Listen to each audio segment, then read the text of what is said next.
তোমরা স্ত্রীদের সাথে সংসার করবে, বসবাস করবে, সংসার করবে, একসাথে থাকবে সুন্দরভাবে। ছোট লোকের মতো, ছেসরার মতো গালিগালাজ করা, মুখ খারাপ করা, তাদের সাথে ব্যবহার খারাপ করা, অত্যাচার করা, এগুলা করবে না। সুন্দরভাবে জীবনযাপন করবে। আমাদের নবী করিম সাল্লাল্লাহু আলাইহি সাল্লাম, তার স্ত্রী, একাধিক স্ত্রী ছিলেন এবং তাদের মধ্যে টুকটাক মনোমালিন্যও ছিল।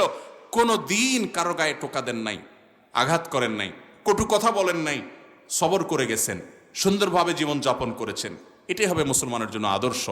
একজন স্বামী সেগুলা তাকাবে যে তার কর্তব্য কি, আর স্ত্রী তাকাবে যে আমার স্বামীকে আল্লাহ তাআলা কত মর্যাদা দিয়েছেন।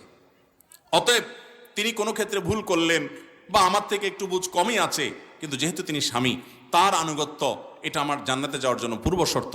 নবী আলাইহিস সালাম বলেছেন, ইজা সাল্লাতিল মারআতু খামসাহা ওয়া সামাত শাহরাহা ওয়া আতাআত যাওজাহা ওয়া হাফিজাত ফারজাহা। কোন নারী যখন ৫ ওয়াক্ত সালাত আদায় করবে, রমজানে সিয়াম পালন করবে, স্বামীর আনুগত্য করবে আর নিজের ইজ্জত সম্ভ্রমকে হেফাজত করবে, কোনো প্রকার হারাম সম্পর্ক কারোর সাথে ফেসবুকে, ইনবক্সে, ইমোতে, হোয়াটসঅ্যাপে, অনলাইনে, অফলাইনে করবে না। এই কাজগুলো যদি কোনো নারী করতে পারে, জান্নাতের যে কোনো দরজা দেশে যেতে পারবে। ভাইয়ের আমার, তাহলে আমাদের মা বোনদের জন্য জান্নাতে যাওয়ার পূর্ব শর্ত হলো স্বামীর আনুগত্য করা। 4 শর্তের এক শর্ত স্বামীর আনুগত্য করা। আমি বলি এটাকে তিতা করল্লার মতো আমল।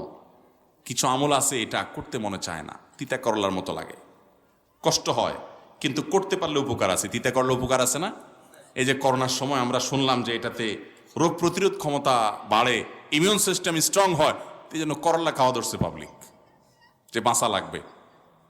তো ভাইরা আমার, মেয়েদের জন্য স্বামীর আনুগত্য এটা দুনিয়া থেকে উঠে গেছে। অনেক মেয়ে দেখবেন বোরকা পরে, নামাজ পড়ে, কোরআন তেলাওয়াত করে, তাসবিহ পড়ে, সবই ঠিক আছে, স্বামীর কথা মানতে রাজি না। স্বামীর সাথে লড়াই করবে, নাড়াই ধরবে, তর্ক করবে, বেয়াদবি করবে, এবং ওই যে তথাকথিত নারীবাদ উষণ দিবে, অশান্তি করতে চায়, মিলামিশে তাদেরকে রাখার জন্য চেষ্টা করে না। যাই হোক, অতএব একজন স্বামীর কর্তব্য হলো তার স্ত্রীর প্রতি, তার সাথে তাকে ভরণ পোষণ দিবে, তার সকল বৈধ চাহিদাগুলো, বিশেষ করে শারীরিক প্রয়োজন পূরণ করবে, এবং সেই সাথে স্ত্রীর সাথে সুন্দরভাবে বসবাস করতে হবে। আল্লাহ বলেছেন, ফামসিকুহুন্না বিমারুফিন বিল মারুফি আও সাররিহুন্না বিল মারুফ। তোমরা স্ত্রীদের সাথে বসবাস করতে হলে সুন্দরভাবে করবা, আর যদি বিচ্ছেদ হতে হয় সেটাও সুন্দরভাবে হতে হবে, অসুন্দর যেন না হয়, সুন্দর আচরণ করতে হবে।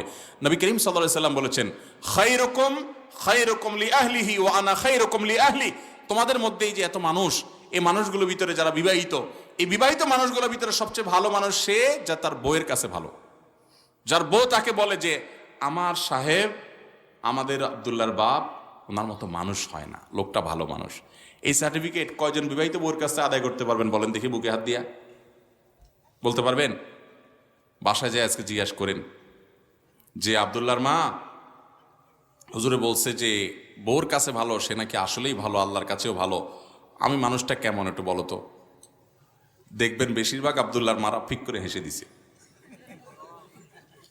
আব্দুল্লাহর মায়েদের ফিক করে হেসে দেওয়া মানে লক্ষণ খারাপ, মানে হলো আপনি পাস মার্ক পাওয়ার উপযুক্ত, তোমার আর কি ভালো বলবো চান্দু, মুখে যেভাবে মুখ খারাপ করো তুমি, বাপমা তৈরি কথা বলো, তোমার আর কি সার্টিফিকেট দিব। স্ত্রীদের সাথে ভালো আচরণ করবো তো ইনশাআল্লাহ। ইমানদার কখনো বউয়ের সাথে খারাপ আচরণ করবে? পৃথিবীর একজন মানুষ ভুল করবে না কিন্তু মাপ চাবে, ছোট হবে, তার নাম স্বামী। কারণ মেয়েরা, নবী রাসূলুল্লাহ সাল্লাল্লাহু আলাইহি ওয়াসাল্লাম বলেছেন, তাদেরকে বাঁকা হাত থেকে তৈরি করা হয়েছে। বেশি সোজা করতে যাবা ভেঙে যাবে। সব জায়গায় পোদ্দারি করবেন। আমি সবসময় বলি, বাসা একটু বিড়াল হয়ে থাকবেন, বিড়াল হয়ে, একটু বোকা হয়ে থাকবেন। আমি নিজে আমার বাসায় বাচ্চাদের সাথে, বাসার সবার সাথে এমনভাবে থাকি যে ওরা মনে করে এই লোকটা দুনিয়ার আসলে কিছুই বোঝে না। রীতিমতো ওই একটু একটা পাগল দেখলে যেরকম সবাই ঢেল মারে, ওইরকম সবাই ঢেল মারে। আমি তো এটাকে এনজয় করি যে আলহামদুলিল্লাহ। সব জায়গায় পণ্ডিতি করবেন না।